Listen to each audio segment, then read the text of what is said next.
Et Kotanga, on enrichir les sous cerveau pour que Tango aussi ça bien Azong et la biso encore mieux aguerri. Kabila en exil ou en fuite? La réponse nous vient de l'ancienne première dame, Olive Lembe Kabila, qui a tiré l'affaire au clair. Ceux qui ne connaissent pas l'importance de l'école ou des études, ce sont eux qui pensent que Kabila est allé en exil. Kabila a compris lorsque l'IDPS a accédé au pouvoir. Ils ont passé 37 ans sous les arbres. Panzami Toukabatu, conséquence de son pouvoir, c'est un trou vide. Kabila dit non, un jour je peux retourner. Alors je dois me renforcer en capacité intellectuelle. Donc je dois continuer mes études.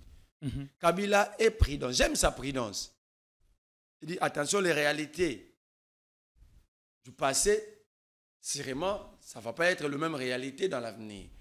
Je dois me renforcer, me reconstruire encore. Mais pendant que Kabila comprend comment utiliser proprement son passage dans l'opposition, au lieu d'insulter, de brûler le véhicule, Kabila dit je dois me renforcer. Mais les autres là pensent que aller étudier, c'est être en exil parce qu'ils ont passé 37 ans. Aujourd'hui au pouvoir, Moutazo Tanga a construit la France, n'a place à construire au Congo. Moutazo Tanga a construit Zaïre en 1988, n'a place à construire au Congo. Donc il y a un problème. Je félicite Kabila pour avoir compris et à l'avenir, Kabila va nous éviter des incidents tels que l'IDPS est en train de nous produire. La volonté de revenir au pouvoir est toujours démise du côté du Front commun pour le Congo? C'est interdit où? Un seul article qui interdit à Kabila de revenir. Il n'y en a pas. Na wax de Maman Moussika, les Tokomaka légende, na 3.5, 4.5, to 5.5 $, signature Yalibela et Tikali, inoubliable, avec le wax de Maman Moussika.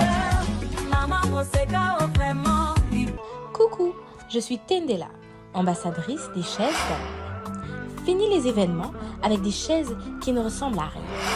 Fini les fêtes ou le deuil avec des chaises qui ne nous honorent pas. Fini les décorations avec des chaises de l'humiliation. Venez vous procurer les plus belles chaises de la capitale à petit prix.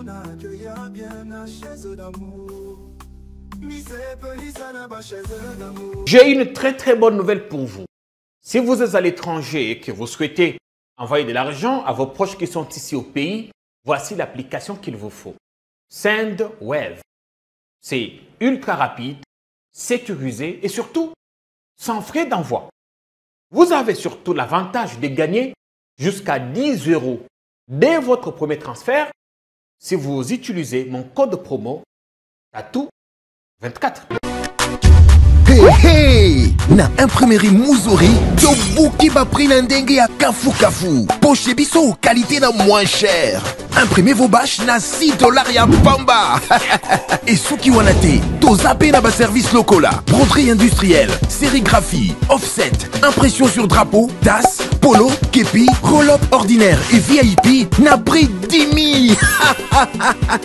Yoka mwana mère, Tobuki peba extend na 29 $ ya Bambae. Alors, profitez de notre promotion pour bénéficier de moins 15% sur toutes vos impressions. Retrouvez-nous facilement sur l'avenue des Syndicats numéro 369, juste derrière la Sophie Bank, sur Flambeau, Kinshasa Gombe, RDC. Pour tout besoin, contactez-nous dès maintenant sur plus 243 98 000 45 15. Imprimerie Muzuri, vous dominez l'impression.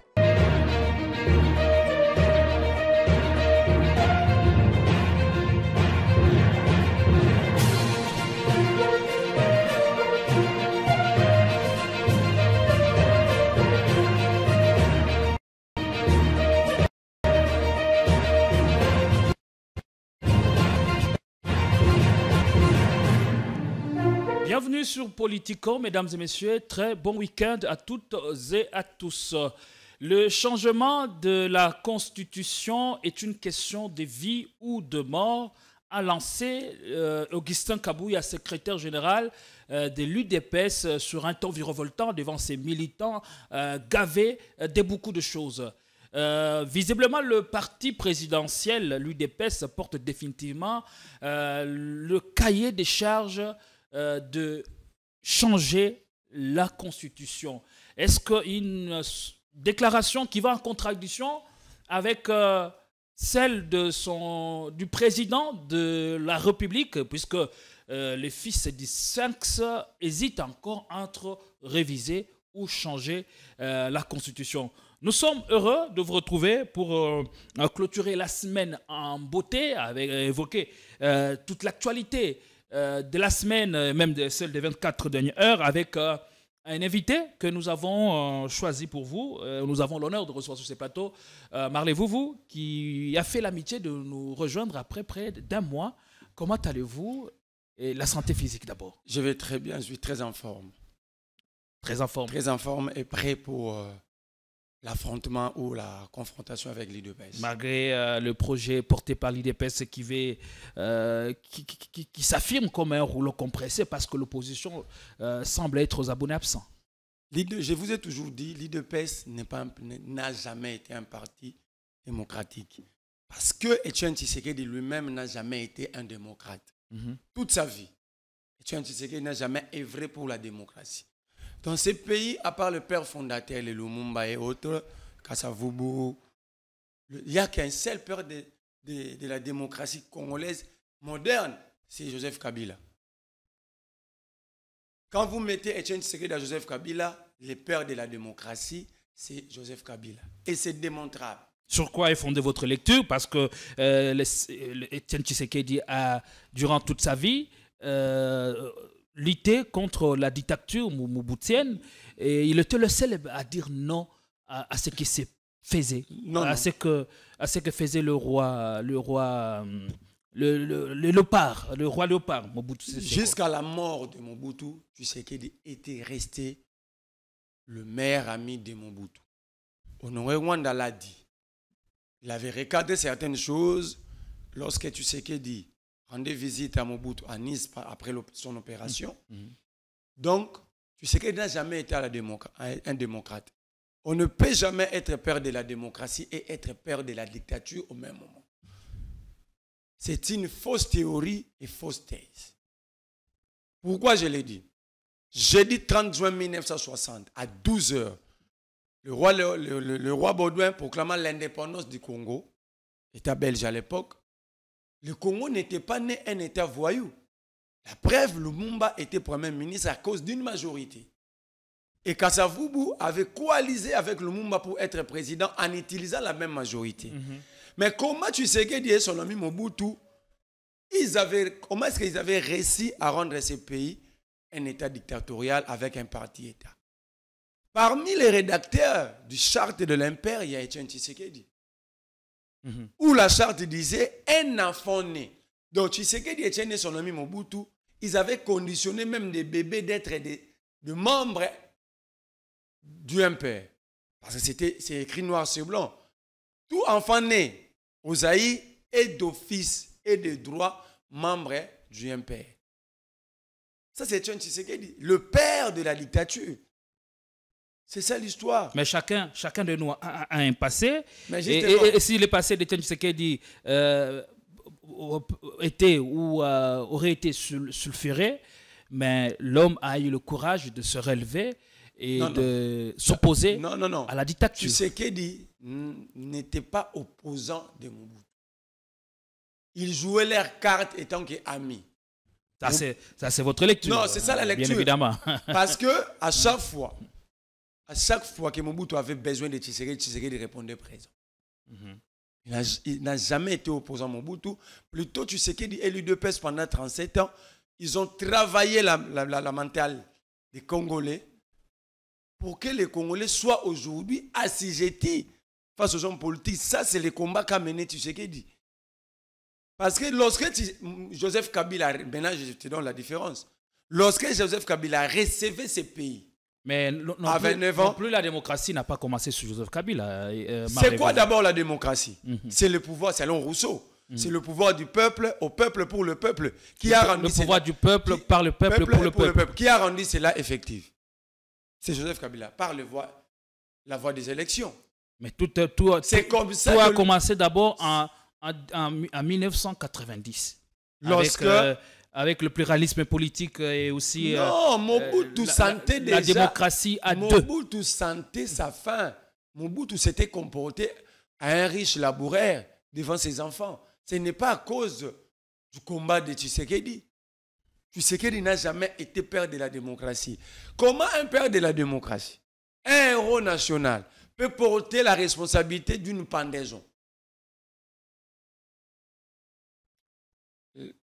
Mais c'était dans un contexte. Quel contexte? Tumultueux, dans un contexte. Mon frère, vous êtes marié. Vous êtes marié, vous avez des enfants. Que nous connaissons tous. Non, vous êtes marié, vous avez des enfants. Comment vous pouvez dire à vos enfants qu'une pendaison, c'est une manière pédagogique d'éduquer un peuple? C'était autrefois. Pas autrefois, c'est ça l'histoire. C'est ça le rôle de l'histoire. Tu sais que du produit OZRT, il a dit que les quatre conjures ont été pendus pour des raisons pédagogiques à l'époque, ministre ou vice-ministre de l'Intérieur.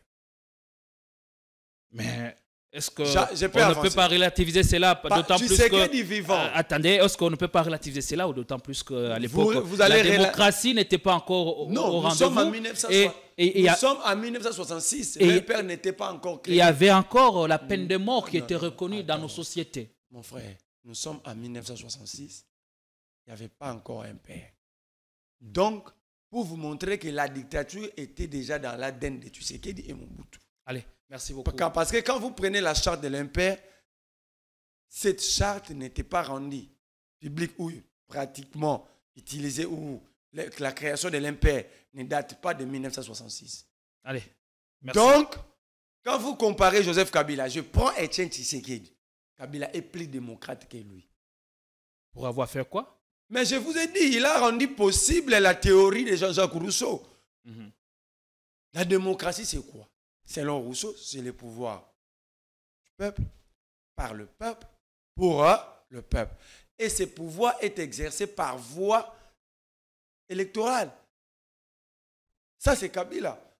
Est-ce que le mérite doit revenir forcément à Kabila ou le mérite doit revenir au peuple qui s'est battu pour arriver jusqu'à ce niveau-là, puisqu'il y a le cheminement de l'histoire qu'il faut reconnaître. Oui. On est parti de plusieurs épisodes pour arriver à l'avènement de Kabila. Est-ce qu'avec Kabila, on pouvait s'attendre à ce que les pays sombrent encore dans une dictature? Non, le pays, il y avait le velléité dictatoriale. Mais le pays n'était pas totalement dans la dictature. Parce que quand j'ai lu le livre écrit par Léon Kengoa Dondo, Kabila n'a jamais songé à un quelconque changement de la Constitution.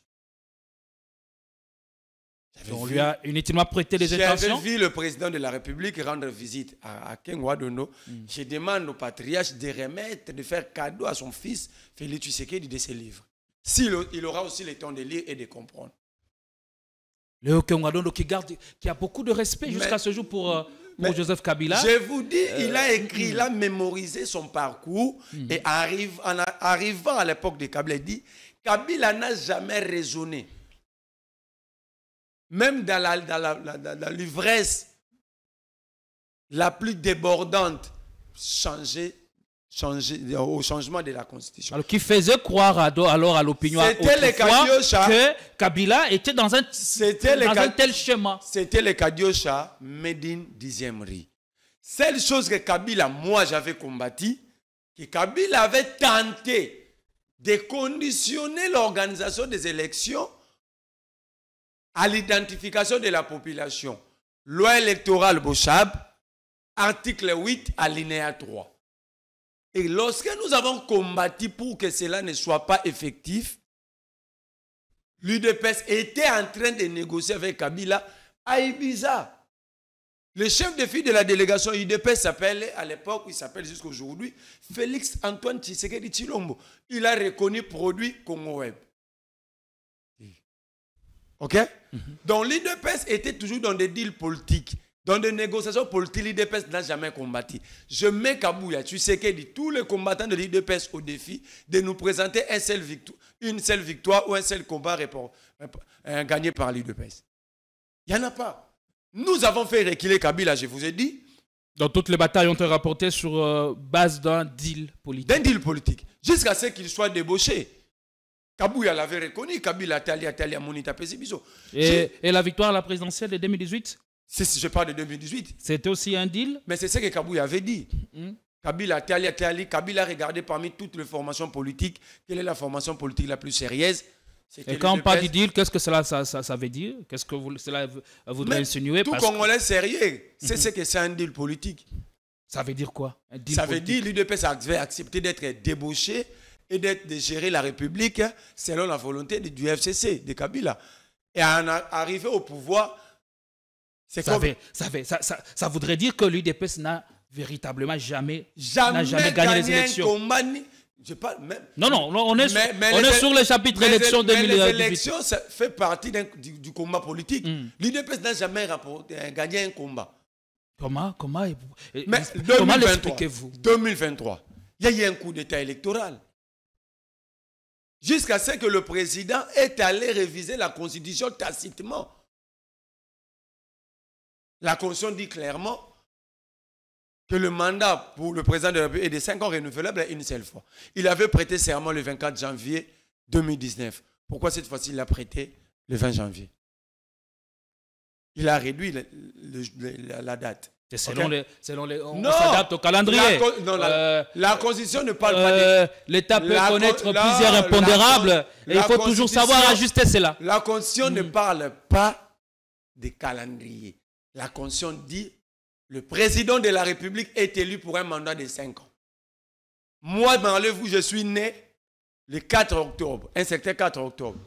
Un jour, je vous dis que je fête mon anniversaire le 31 septembre. Est-ce que je suis sérieux? Vous, là, ça ne dépend pas de la volonté du chef de l'État, mais ça dépend de l'organisation de la CENI, qui est l'organe technique habilité à organiser et à proclamer le résultat. Je vous donne encore un exemple que le pouvoir de Félix Tshisekedi de second mandat n'est pas légal. Il a prêté serment devant 3 juges constitutionnels qui ils avaient déjà perdu leur qualité parce que c'est depuis le mois de juillet qu'on devait tirer 3 juges au sort. Et cela n'avait jamais été fait? Ça n'a jamais été fait. Et le président a prêté serment devant ces 3 juges-là. Quel est le soubassement légal d'un serment prêté devant des gens qui n'ont pas qualité? Je suis pratique. Je ne veux pas un débat de sourds. Le président de la République, le 20 janvier 2024, au stade de Marty, il a prêté serment devant des personnes qui n'ont pas qualité. Les mandats de 3 juges avaient pris fin depuis juillet 2023. Juillet 2023. Donc on avait encore tout le temps pour tirer au sort. Même avant la cérémonie de prestation de serment, on pouvait tirer. Donc le président, le pouvoir de Félix Tshisekedi n'a pas de base légale. Allez, merci beaucoup. Donc, l'État Kabila avait réussi, le Congo comme Kabila l'avait réussi, c'était comme Lazare. Et Kabila s'était comporté à Jésus-Christ. C'est ça la réalité. Ressuscité. Il a ressuscité le pays. Ce pays n'avait pas une administration avant Kabila. Tout ce que nous avons ici, c'est Kabila. Allez, merci beaucoup. C'était juste une étude comparative. On ne vient pas parler de Joseph Kabila. Non, on doit le faire. Même si on fera un clin d'œil dans l'émission tout à l'heure avec l'annonce d'Olive Lembe Kabila, l'annonce du retour de Joseph Kabila. On peut dire cela comme ça. Et à l'UDPS, on s'organise de plus en plus pour faire porter ou consommer ces projets au sein de l'opinion nationale congolaise. Et le flou ou l'équivoque, finalement, a été levé par le secrétaire général contesté, Augustin Kabouya, qui pense qu'il faut parler plutôt du changement que de la révision constitutionnelle. C'était lors d'une matinée politique devant les militants de son parti. On l'écoute et on revient après. Mais comment sans toucher à cette constitution. Est-ce que droit à Congolais Zaliawa et à mon alobi boye biso campagne na biso à partir ya lobby et ça autour ya changement ya constitution. Que la population nous départage. Et le konini ya mutuya oyo fachi beton à côté que la Congolais si ce n'est que pas changer constitution yo comme ça va mon aboumbo. Ba discours nyonso bozali koyoka.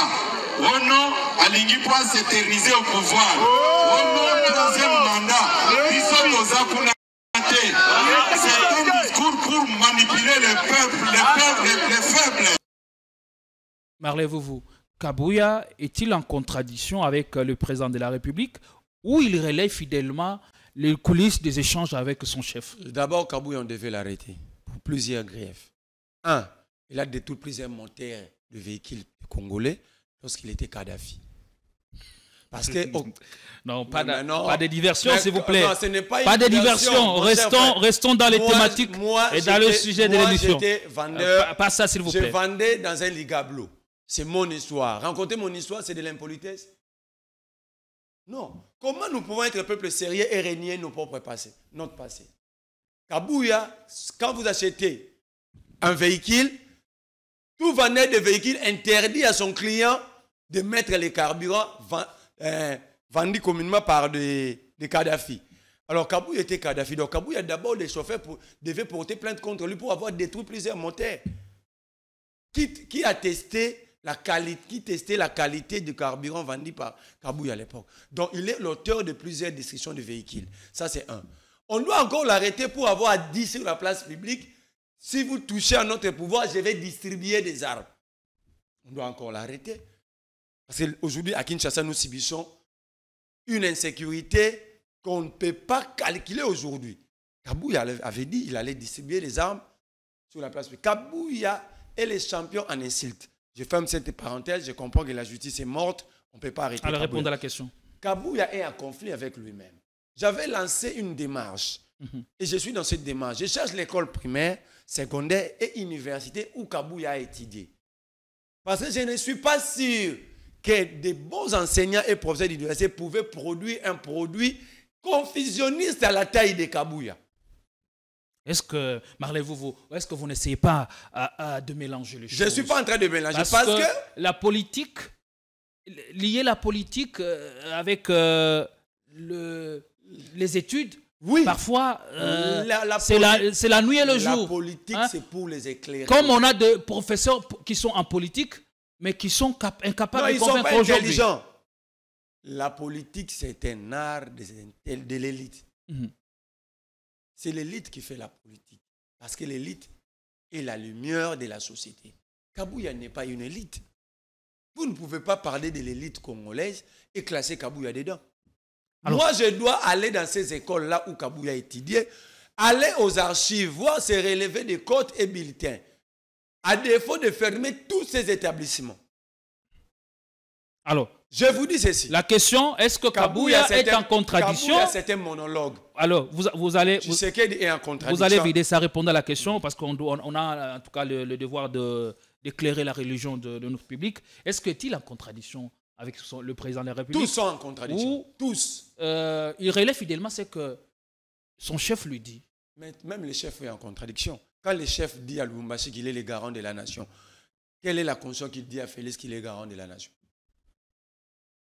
Qui est-il alors? Il est le garant, il n'est pas même garant, il est le régulateur, l'arbitre. Il n'est pas le garant, il est l'arbitre. L'article 69 de la Constitution. Je crois que vous avez une Constitution. Il n'est même pas garant. Tshisekedi est nostalgique du MPR parce qu'il est né dans la dictature, grandi dans la dictature. Il a appris la politique dans un parti dictatorial. 69, vous dites, le président de la République et le chef de l'État, il représente la nation. Il est le symbole de l'unité nationale. Continuez. Il veille au respect de la Constitution.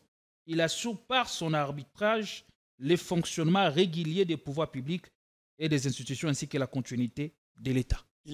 Où est-ce que tu serais déjà pris cette phrase d'être garant de la nation? Ngaï, garant de la nation. Le mot, la phrase là, cette phrase-là, garant de la nation, c'était dans la constitution d'Isaïe de 1988. Donc tu sais que jusqu'aujourd'hui est encore en 1988. Alors, moi je vais, avant d'entrer dans ces débats du changement constitutionnel, il faut que Tshisekedi nous dise, nous débattons sur le changement de la constitution de 1988 ou de l'actuelle constitution. Parce que lorsqu'il s'est dit être garant de la nation, cela n'est pas repris dans cette constitution. Ici, si je vais transiter, je peux dire qu'il est garant du bon fonctionnement des institutions. Il n'est pas garant de la nation. OK? Parce que dans une démocratie normale, le garant de la nation, c'est dans l'article 5. C'est le peuple de Deus ex machina. Deus ex machina. C'est le peuple. C'est nous le garant, ce n'est pas lui. Lui, il est l'arbitre. Il est l'arbitre. Il est le régulateur des institutions. Il n'est pas garant. Qui lui a dit qu'il est garant? Alors, donc, comment c'est qu'avant de tenir ce meeting, il avait lu la constitution de 1988. Je demande pardon à tous les Congolais. Comme la première ministre qui a lu celle de la France. La première ministre est française. Ce que la première ministre a de nous, c'est simplement son habillement. Okay? C'est ce qu'elle a de commun. Des Congolais. Avec le Congolais. Voilà. Je demande pardon à tous les Congolais, au nom de Félix Tshisekedi, pour avoir lu la constitution de 1998 à la place de la constitution de cette constitution de 2006. Est-ce que... Attendons, Marley-Vouvou. Est-ce que c'est un lapsus ou c'est par infirmité du langage qu'il a dit ça? Non, tu sais que... Est-ce qu'on ne peut pas lui concéder? L'Union sacrée ne connaît pas cette constitution. D'ailleurs, tu sais qu'il n'a jamais lu cette constitution parce que depuis le départ, avec Etienne Tshisekedi, ils avaient bâti campagne contre cette constitution. Donc, depuis que cette constitution était encore embryon ou fœtus, l'UDPS n'a jamais aimé cette constitution. Cette constitution, c'était un enfant mal aimé à l'UDPS. C'est quoi de plus normal pour l'UDPS, une fois au pouvoir, de vouloir la changer? Mais ce n'est pas leur document, ce n'est pas leur constitution. Ce n'est même pas aux constituants. Parce que ceux qui ont rédigé cette constitution, une fois que cette constitution était soumise au référendum, c'est une constitution, cette constitution appartient directement à nous, Congolais. La population, le peuple s'en approprie. Donc, personne à part le peuple peut décider sur le sort de cette constitution. Personne. Ça, mais ici, on dit qu'il faut interroger. Mais justement, il faut aller vers ce peuple pour lui demander s'il veut continuer avec la même constitution ou passer à la 4e République. Lorsque Tshisekedi avait dit à Kisangani et à Lubumbashi que personne ne va s'opposer à lui par rapport à son entreprise du changement constitutionnel, moi je lui avais répondu, moi je vais m'opposer. Il n'y aura ni révision ni changement. N'est-ce pas, ils ont changé, maintenant ils parlent du changement. Ils ont quitté la révision.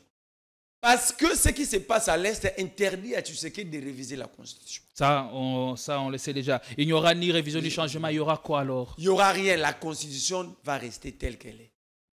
Pourquoi je l'ai dit? Lorsqu'une entreprise ne marche pas bien, changer la dénomination ou le statut de l'entreprise ne résout pas le problème. Parce que lorsqu'une entreprise ne marche pas bien, il y a un problème d'ordre managérial et non d'ordre réglementaire. Donc, si vous maintenez Tshisekedi et tous les autres voleurs qui sont en train de nous diriger et que vous changez la constitution, ça va résoudre quel problème? Par exemple, Madame Zilith Soumine, en France, qu'est-ce qu'il dit? On lui pose la question sur les finances publiques. Il dit, faute de pouvoir régulariser les dépenses exécutées en urgence, à la demande de l'ancien ministre des Finances, Nicolas Kazadi, la Banque centrale ne peut pas conclure le compte général du Trésor public pour l'exercice 2023. J'ai dit Soumina sur Africa Intelligence. Si vous changez la Constitution, ça va résoudre quoi par rapport au comportement de ces gens de l'Union sacrée? Là, parce que elle essaie d'accuser directement l'ancien ministre des Finances, Nicolas Kazadi. Mais pourquoi jusqu'à ce jour, il est acquitté, il est blanchi? Il n'est pas acquitté, j'avais dit l'autre fois, même devant vous. Être disculpé n'est pas égal à être Non coupable. Non coupable. Parce que là, maintenant, non seulement Mme Soumuna l'a dit, mais il est cité par Roubota, l'un de co-accusés. Tout à fait. Donc, Nicolas Kazadi doit répondre. J'avais dit, au regard, parce que le paiement mon d'urgence, c'est une faute de gestion. Alors on comprend qu'il y aura interférence dans cette affaire pour que Nicolas Kazadi ne réponde pas de ses actes. Mais il vous avait dit pendant son émission qu'il parlait avec le président. Donc Nicolas Kazadi est bénéficiaire des immunités tribales.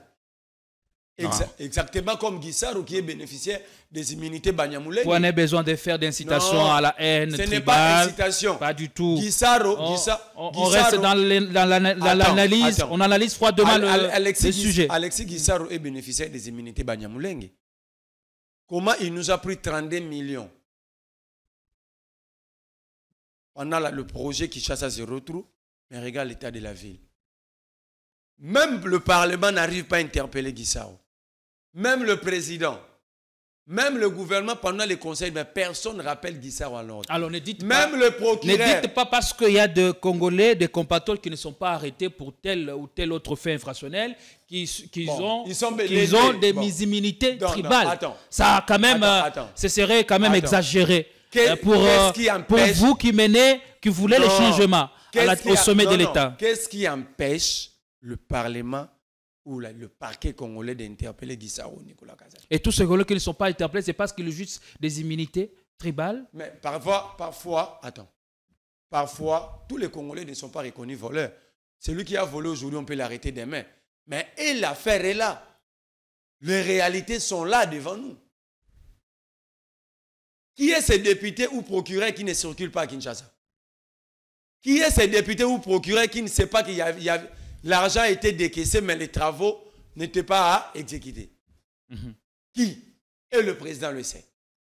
Le député le savent. Les procureurs le savent. Les journalistes le savent. Mais pourquoi tout le monde refuse de parler de Guissaro? Alors donnez-moi une raison, je vais retirer ce que j'avais dit. Est-ce qu'on ne se réveille pas d'un bon jour et mais si on cherche à mettre la main sur le Congolais, on doit peaufiner d'abord le dossier et voir si réellement ils sont coupables ou non avant leur interpellation devant l'Assemblée ou devant la justice. Si on fait semblant de crier au voleur qu'un petit garçon de Kinshasa, voleur d'un pain, le procureur va le juger. Les maisons carcérales au Congo sont remplies par des faibles Congolais. Pas des petits voleurs. Ceux qui détruisent l'avenir de la République sont en circulation. Nous sommes dans un pays où les criminels sont en circulation, des hommes honnêtes emprisonnés. Vous gardez la parole, Marley Vouvou. Je suis à 10 ans. Dans le cas de Nicolas Kazadi, moi j'ai compris une seule chose. Que Mbongo ya Congo est comme Boaka Ngunda. Mbongo ya Congo est comme Kende exil. Nicolas Ibi n'a été bazo kosle makamuna so bazo lobawana. Mbongo ya Congo ba dollar ya forage na ya lampadaire ebimi na banque centrale et que na ambassade ya Belgique et sengi visa et que na affaires étrangères et ici passeport. Mbongo ekei na Air France et sombi billet dollar à Congo lingara business class. Et sombi billet comme na Belgique et ebisi gouvernement belge na mboka na biso dictature eleki ngai dollar à Congo na sengi bopesanga asile politique. Parce que pourquoi je dis ça? On ne peut pas être dans un état. L'Assemblée nationale, la loi sur la reddition des comptes l'a reconnu.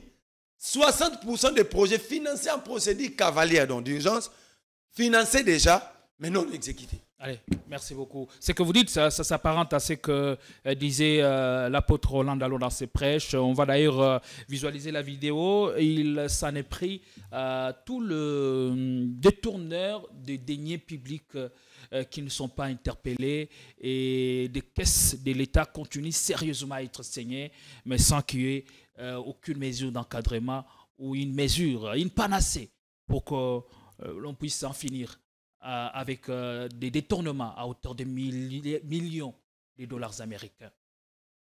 Justice et paix vont toujours de pair. Congo.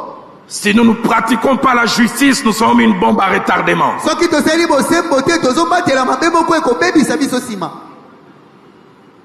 En 91, puis 93. Na 91, sima na 93. Pour ceux qui étaient un peu plus âgés comme moi. Bayo bazaki mwa mikolo lokola ngai neleko wana. Il y a eu le premier pillage. Ezalaka na pillage ya liboso. Et les Occidentaux ont appelé ça la révolte des casseroles vides. Pe babindele bande ko benga ngo botomboki po ete banzungu eza polele. Les gens qui ont faim. Bato baza na nzala. Les gens dont on ne reconnaît pas les droits. Bato bazondima te oyo ebongi na bango.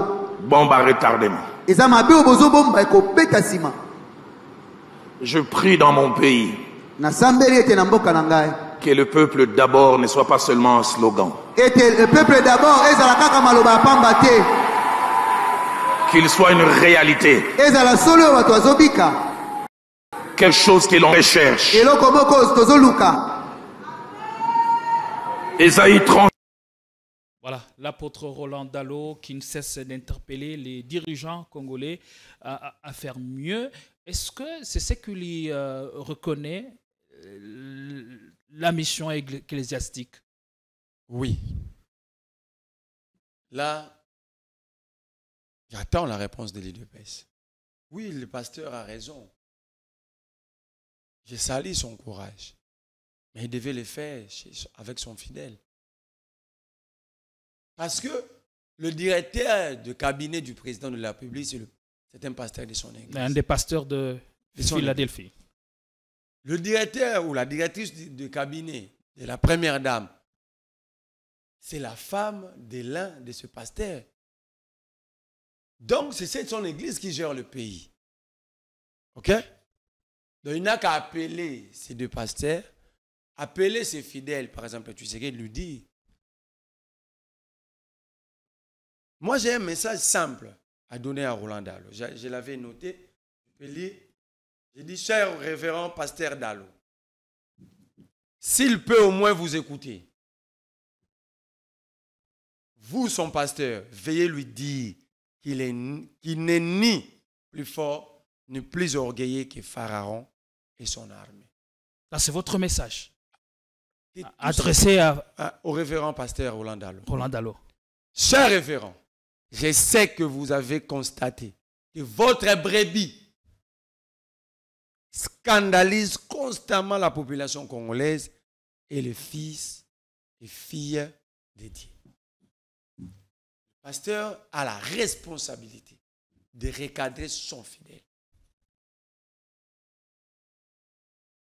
Avant de bien commenter la prédication du pasteur, je voulais citer sur la question du changement constitutionnel. Cette constitution, prenez ça pour dire, ne sera pas changée. Il faut dire à Kabouya, nous comprenons son agitation. Vous savez, quand vous avez un membre de famille très malade, admis aux soins intensifs, s'il commence à donner des signes de guérison tels que Kabouya fait là, attention, la réussite peut être mortelle.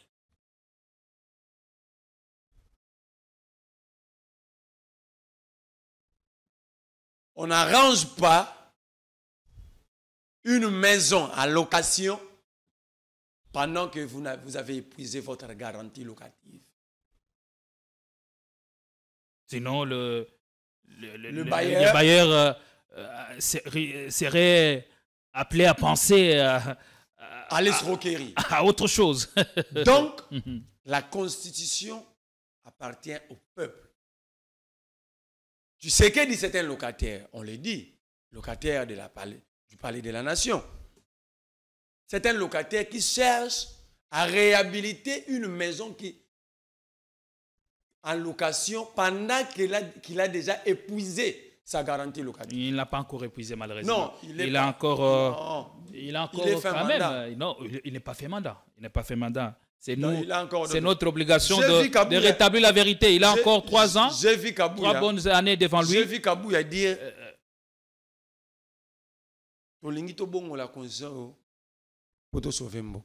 l'article 57 de cette constitution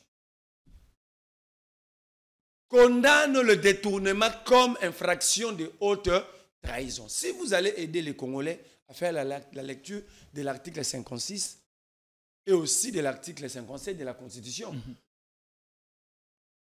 Une corruption ou détournement, si sont l'œuvre d'une personne investie de l'autorité publique, cela est érigé en infraction de haute trahison. On a refermé ce sujet. Parlons de Dalo maintenant. La Constitution ne va pas être changée.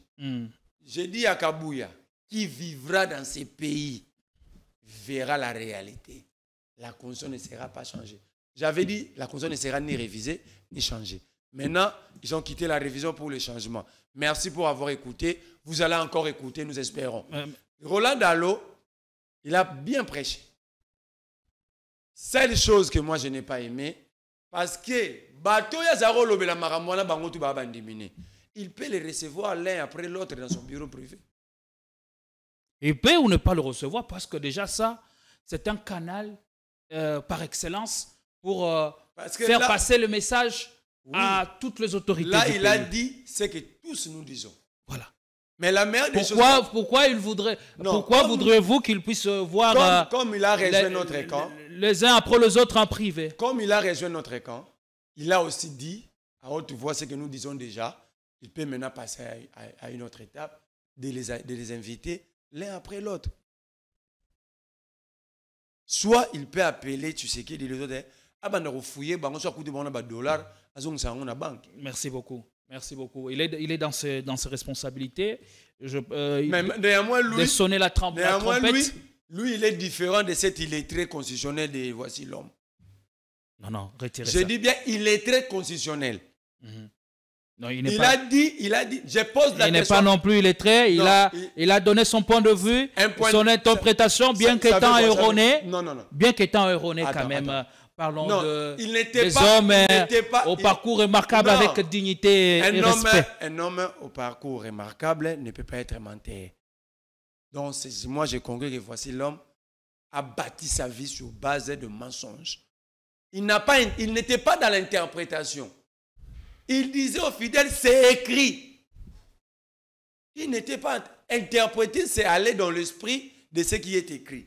Mais lui, il disait, c'est écrit. Noir sur blabandimbaga, donc c'est un menteur, il est sous malédiction. Je comprends pourquoi les Congolais prient beaucoup, mais les Congolais ne se retrouvent pas. Parce que ceux qui sont qualifiés de pères spirituels, ceux qui ont pour rôle imposer les mains aux fidèles, sont sous malédiction telle que Voici l'homme. C'était maudit. Il dit que cette constitution était rédigée par les étrangers. Il peut me citer les noms d'un seul Congolais dans la Bible. Voilà. Donc, si la constitution, il refuse la constitution, entre guillemets, parce que c'est rédigé par les étrangers, il doit refuser la Bible parce qu'il n'y a aucun Congolais dedans. Merci beaucoup, Marley. Pose la question à Voici l'homme. Merci beaucoup. Abraham Oyatang à la Bible. Acceptez que la police débat, Marley, on a compris. Alors, la dernière question sur ce sujet. Est-ce que l'apôtre Roland Dalo s'est-il enfin réveillé? Ou est-il dans le réveil spirituel maintenant, ou tout simplement il est choqué par les réalités quotidiennes de Congolais? Il est choqué, mais nous disons bravo. Au monument à nous, ce sera Bungi soit son famille à naissance. Le gars la zongi nanzela to kumisier. Allez. Mais sinon, la mission reste le message que je lui ai envoyé. Son brebis est en train de scandaliser constamment les Congolais. Malamu, Neko, Marlez-vous, Masikoyo. Donc, on le met la sujet à Souka émission. Il nous reste 5 minutes, on signale la réalisation. On va prendre cette interview de l'ancienne première dame, l'ex-fils lady Olive Lembe Kabila, Mama Waro, qui a parlé à propos, ou qui a parlé de son mari, de son époux, l'ancien chef de l'État, Joseph Kabila. On va suivre cette interview qui vient mettre fin à toute la polémique. Kabila en exil, Kabila fuit les pays. Pour l'ancienne première dame, il n'est nullement question de cela. On l'écoute. N'a profité mouké awa pour la babouille. Vous allez décourager, vous allez désespérer. Il y a vision cause, il y a vision autorité morale. À mon avis que le Gola n'a pas passation pacifique alternance esalemi bien. Mais ezokamwisanga moke parfois olandi na bareseau koloba ke non Joseph Kabila akimi mboka te, akimi mboka te, aza mpe na exil te. Oyo biso autorité morale a profité ekotanga ake koenrichir lisusu cerveau na ye pour que tango akosilisa bien azongela biso encore mieux aguerri. Kabila en exil ou en fuite? La réponse nous vient de l'ancienne première dame, Olive Lembe Kabila, qui a tiré l'affaire au clair. Ceux qui ne connaissent pas l'importance de l'école ou des études, ce sont eux qui pensent que Kabila est allé en exil. Kabila a compris lorsque l'IDPS a accédé au pouvoir, ils ont passé 37 ans sous les arbres. Panzami Toukabatu, conséquence de son pouvoir, c'est un trou vide. Kabila dit non, un jour je peux retourner. Alors je dois me renforcer en capacité intellectuelle. Donc je dois continuer mes études. Kabila est prudent. J'aime sa prudence. Il dit attention, les réalités du passé, sûrement, ça ne va pas être la même réalité dans l'avenir. Je dois me renforcer, me reconstruire encore. Mais pendant que Kabila comprend comment utiliser proprement son passage dans l'opposition, au lieu d'insulter, de brûler les véhicules, Kabila dit je dois me renforcer.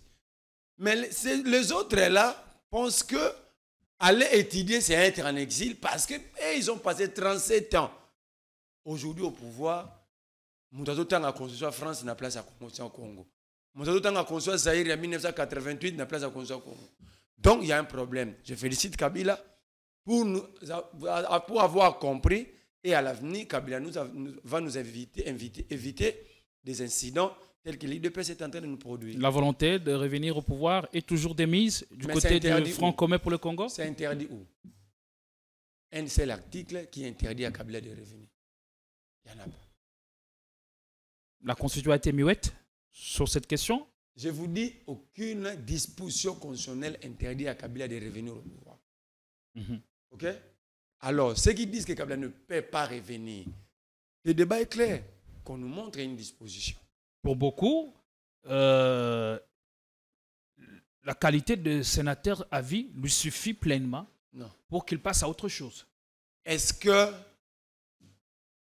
la Constitution ne dit pas que Kabila, un ancien président, ne peut pas revenir? Mais la Constitution interdit un troisième mandat successif. Le mandat du président de la République est de 5 ans renouvelable une seule fois.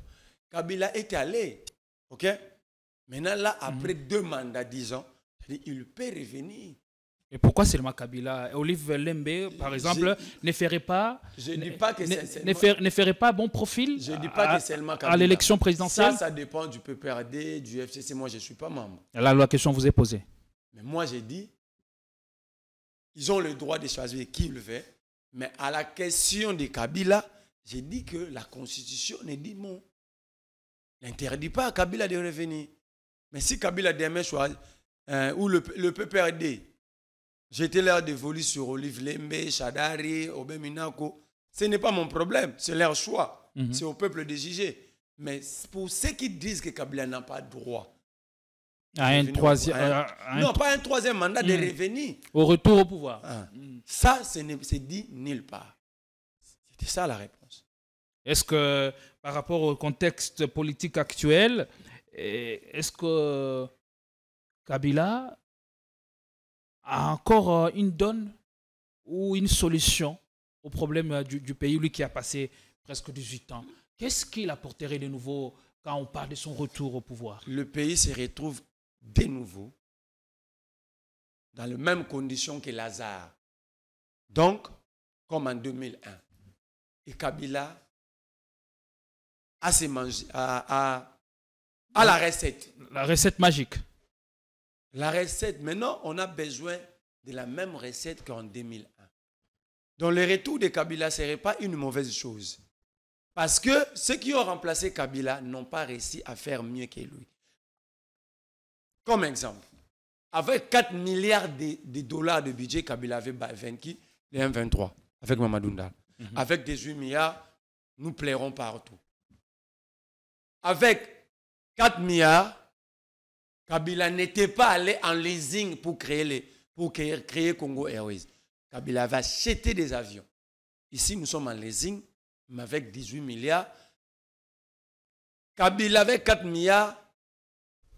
Il avait créé Transco, qui quittait la commune de Malougou jusqu'au gare central avec à 500 francs congolais. Aujourd'hui, avec 18 milliards, c'est impossible. OK? Il y a tant d'exemples. Donc, Kabila a la recette magique pour sauver le pays. Mais si un autre Congolais a encore une bonne recette plus que Kabila, il peut challenger. Il peut challenger. Mais sauf ces gens, parce que ces gens, nous avons compris qu'ils étaient vraiment des pires jeunes filles qui se promenaient nus, mais avec des robes. Voilà. Un dernier mot sur le bloc anti-Tshisekedi. Pas anti-Tshisekedi. La déclaration commune a été lue avant-hier, où ils mettent en garde le régime Tshisekedi. Alors, jusqu'où cette opposition est capable d'aller? Est-ce que pensez-vous cette opposition est à même de relever les défis et de faire face surtout à ces régimes qui ne semblent rien comprendre et qui est déterminé à tout? Pas l'opposition. Moi, je voudrais qu'on parle en termes de la population. Je vous ai dit, on s'est dit tantôt que la Constitution appartient au peuple. Mais comme chaque peuple a besoin d'être conduit, les leaders de l'opposition sont capables avec le peuple de faire obstruction à ces projets machiavéliques, à ces projets qui vont faciliter la balkanisation de notre pays. Déjà, mon frère, vous savez que la loi de finances 2025 ne parle pas des élections. Parce que quand Kabouya évoque la question du changement de la Constitution, donc il parle du référendum. Or, le référendum est une élection comme toutes les autres élections. De la même manière, nous avons organisé l'élection présidentielle. C'est avec la même exigence qu'il faut organiser le référendum. Donc, nous venons à peine de dépenser 1,2 milliard. Tu sais que dit Kabouya nous dit ils ont encore 1,2 milliard. Or, cela est repris nulle part dans le budget 2025. La question à Tshisekedi et à Kabouya, où ils vont trouver ces 1,2 milliard?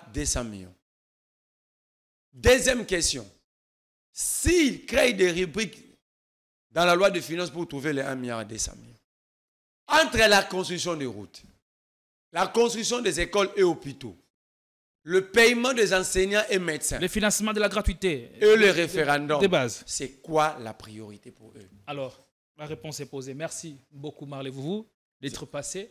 Merci C'est un plaisir. On n'a pas tout dit, on n'a pas tout épluché. Il y a beaucoup de sujets sur lesquels nous ne sommes pas revenus, notamment l'interpellation du président de la CENI qui répond aujourd'hui à son invitation. Voilà. Il est Seth Kikouni qui le ministère public a requis 3 ans de peine. On peut requérir 3 ans de peine et 950 000 francs d'amende parce qu'un citoyen dit le pays va mal. C'est le ministère public qui a fait une telle réquisitoire. Est-ce qu'il vit bien? Allez, merci beaucoup. On vous retrouve avec les mêmes plaisirs pour une autre émission. Bon week-end à toutes et à tous. Portez-vous bien et que Dieu vous garde. Que la paix demeure chez vous.